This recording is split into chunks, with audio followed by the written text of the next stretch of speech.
अस्सलाम वालेकुम। डॉक्टर फरहान महमूद चौधरी आज फिर एक नए सेशन के साथ हाज़िर हूँ।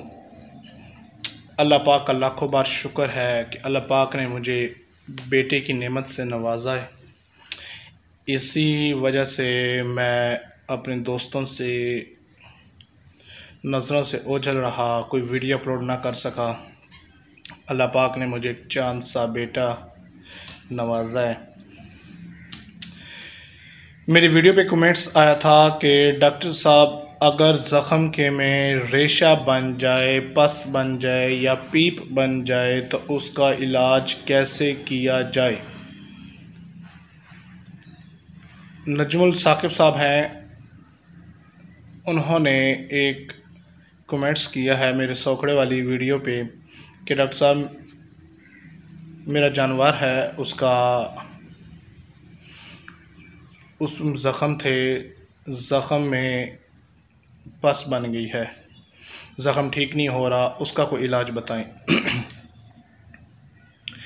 ज़ख़म के लिए आपने खैर जानवर का नहीं आपने ये नहीं बता सके मुझे वो जानवर कुत्ता है, बकरा है, बिल्ला है, क्या चीज़ है। मैं आपको डोज़ के हिसाब से बता देता हूँ कि अगर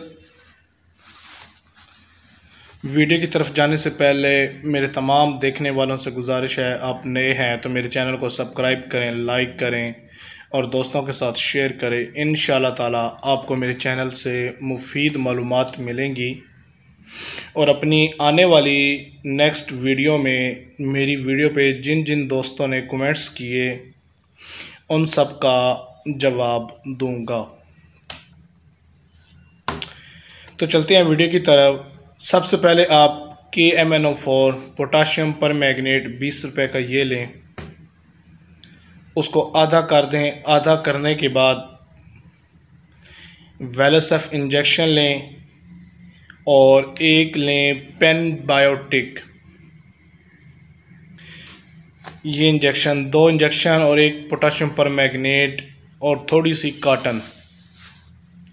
सबसे पहले आप ज़ख़म को अच्छी तरह ड्रेस करें, जो वो आपने कांडी लोशन बनाया होगा पोटाशियम पर मैग्नेट का, जो आधा आपने कहा था कि अलग कर लें, उस ज़ख़म को अच्छी तरह वॉश करें। उसके ऊपर जो डेड सेल्स हैं या ज़ख़म के खुरेंड हैं या जो भी है वो सारा मवाद ख़त्म कर दें। अगर वहाँ पे बाल हैं तो बालों की रेज़र से सफाई कर दें या सीज़र के साथ आहिस्ता आहिस्ता आराम से काट दें। उसके बाद कोशिश करें कि थोड़ा सा सख्त हाथ लगाएं ताकि ज़ख़म में कुछ ब्लड निकल आए। ब्लड निकालने का मकसद है कि ज़ख़म थोड़ा सा ताज़ा हो जाए, उसके जो डेड सेल थे वो ख़त्म हो के दोबारा लाइव सेल्स आना शुरू हो जाएं। तो आप उसकी ड्रेसिंग करें, अच्छी तरह वॉश करें। वॉश करने के बाद उस पर टिंक्चर पायोडीन, अगर ज़ख़म गहरा है तो जो बैंडेज होती है पट्टी, उसको टिंक्चर डब्बी में डिप करके ज़ख़म है उस एरिया के ऊपर फैला दें और उसके ऊपर पेन बायोटिक, जो आपसे पाउडर कहा गया था, वो पेन बायोटिक पाउडर ऊपर गिराएं और हल्की सी बैंडेज कर दें। अब अगर कुत्ता है तो जो आपको वेलोसेफ इंजेक्शन कहा था वो सारा लगा दें। अगर बच्चा कट्टा है तब भी वो सारा लगा दें। अगर मुर्गा है, छोटा जानवर है, आपका छोटा परिंदा है, तो वेलोसेफ आधा लगा दें।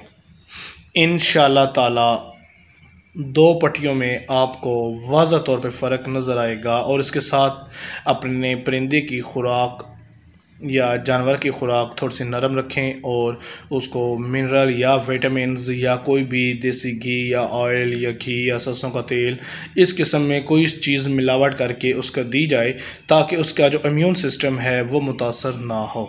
दुआओं में याद रखिएगा। डॉक्टर फरहान महमूद चौधरी। अल्लाह हाफिज़।